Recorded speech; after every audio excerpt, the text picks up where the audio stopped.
আজকে আমি মুরগি রান্না করব। তো তার জন্য এখানে আমি পেঁয়াজ, আদা বাটা, রসুন বাটা, গরম মশলা, তেজপাতা আর দিয়েছি কয়েকটা কাঁচামরিচ। এটা একটু ভেজে নেব। আর এখানে আমি ভিজিয়ে রেখেছি জিরার গুঁড়া, ধনিয়ার গুঁড়া, মরিচ গুঁড়া, হলুদ গুঁড়া, লবণ। তো এটা ভাজা হয়ে গেলে আমি এই মশলার পানিটা এখানে ঢেলে দেব। তো আমার পেঁয়াজ ভাজাটা হয়ে গেছে। এখন আমি মশলা ভেজানো পানিটা এটা ঢেলে দিচ্ছি।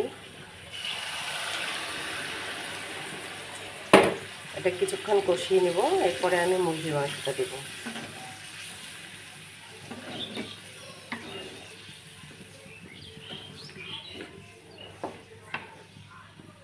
তো আমার মশলা কষানো হয়ে গেছে, এখন আমি মুরগির মাংসটা ঢেলে দিলাম। এটা ভুনা করে নেব।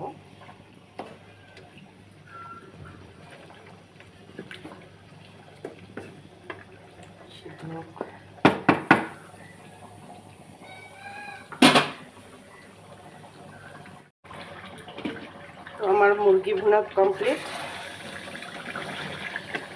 আপনারা এইভাবে রান্না করবেন, মশলা ভুনে নিয়ে